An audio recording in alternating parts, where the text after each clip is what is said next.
Oke, selamat pagi. Pada video kali ini bersama saya Pak Sugeng Rianto, mahasiswa PPG dalam jabatan Universitas Bengkulu dari SMA Harapan Bangsa. Nah, baik. Perkenalkan di samping sebelah saya, Miss Benedikta ya. Miss Benedikta ini dia adalah guru BK kami dari SMA Harapan Bangsa. Nah, mungkin Miss Beni boleh perkenalkan diri dulu, profil singkatnya. Baik, selamat pagi, selamat siang, selamat malam. Eh, Perkenalkan saya Benedikta, saya sebagai guru BK di Sekolah Harapan Bangsa.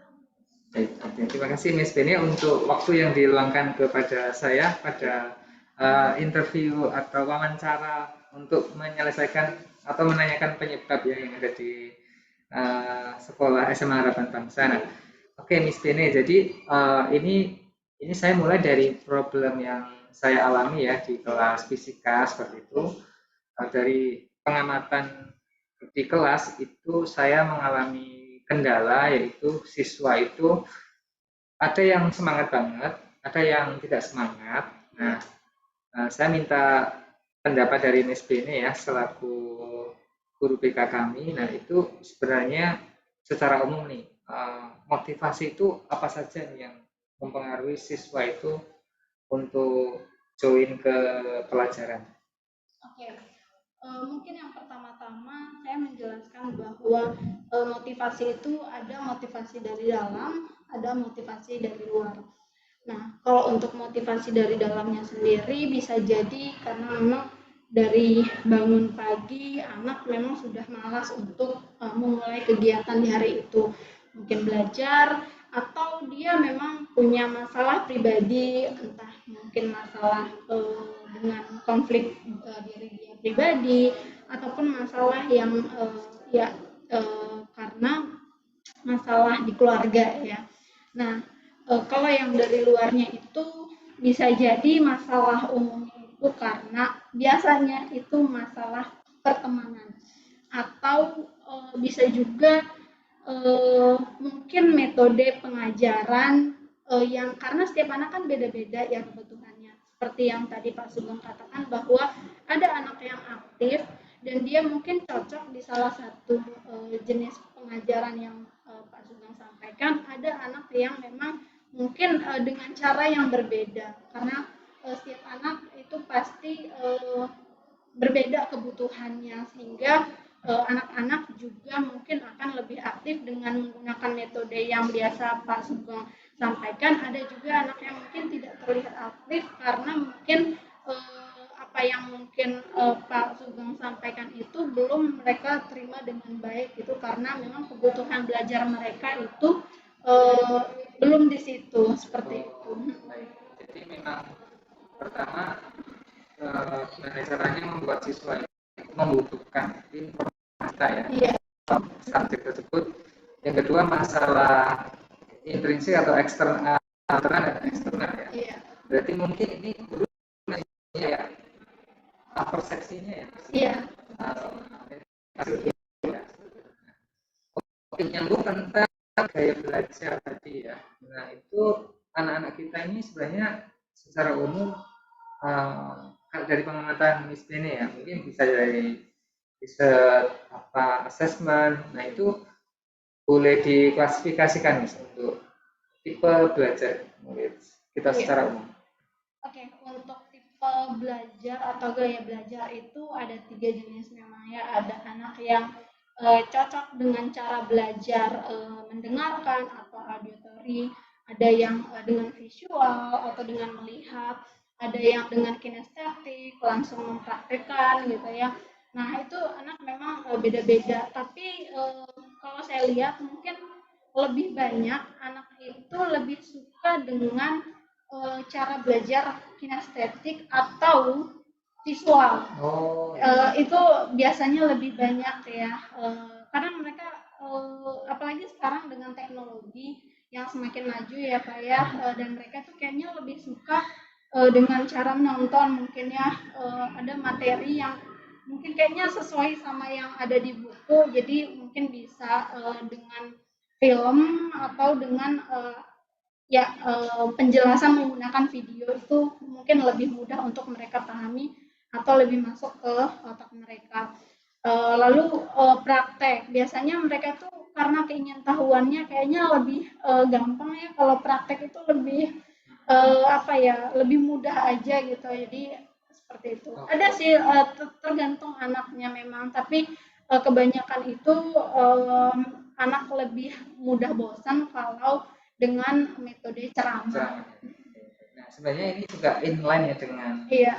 karakter ilmu sains itu kan dari pengamatan, dari eksperimen, kemudian diperoleh data ya. Memang mungkin saya itu masih lag di situ ya, belum menyentuh aspek visual dan kinestetik. Nah, kalau itu kan ya, sebenarnya saya mau mau mengintervensi apa yang bisa saya lakuin ya.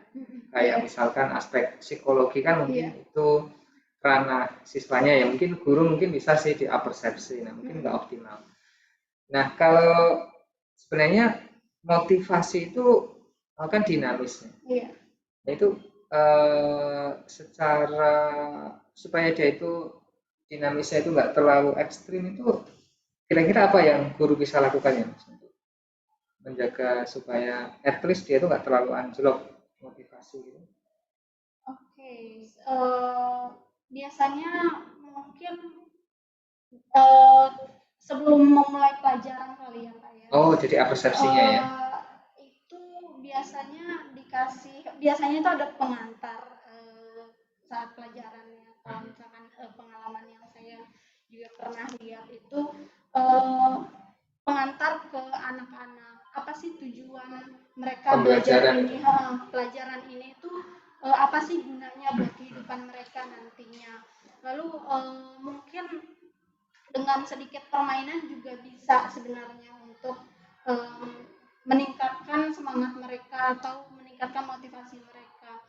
Nah itu sih sebenarnya tergantung gimana metode yang saya gunakan. Pak Sugeng gunakan dalam pelajaran. Nah itu kan ada indikator nggak bahwa terus hanya secara visual bahwa siswa ini motivasinya agak turun, gimana nih kalau dari sisi BK itu apakah saya perlu melakukan semacam refleksi ke siswanya gitu atau bagaimana ya baiknya? Iya, biasanya waktu saya mengajar dulu itu setelah mengajar saya lakukan semacam Google Form gitu.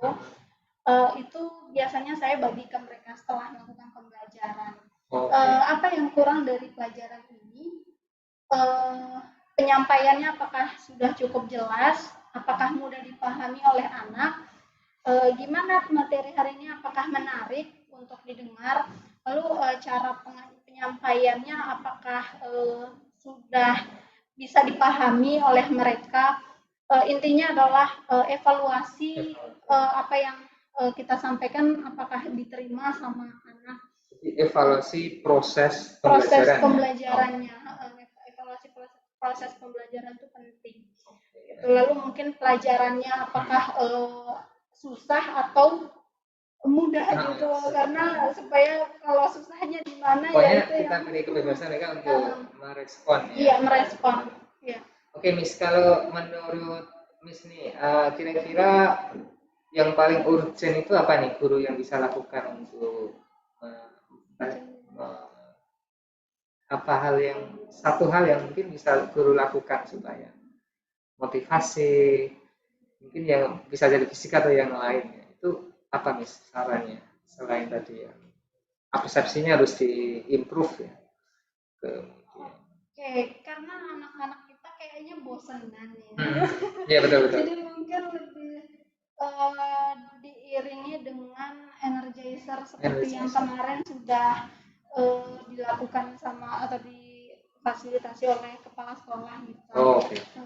Oke, Miss. Terima kasih banyak, Miss, untuk diskusi hari ini. Jadi memang ternyata pada aspek motivasi ya itu memang dari internal dan eksternal.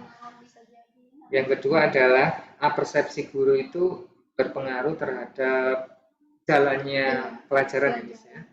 Yang ketiga, guru perlu melakukan refleksi ya. Jadi refleksi terhadap umpan balik dari pelajaran siswa ya, proses. peserta didik. Oke, baik. Terima kasih Miss Beni untuk waktunya. Demikian diskusi kita untuk pagi hari ini. Sampai ketemu di lain kesempatan. Terima kasih. Terima kasih.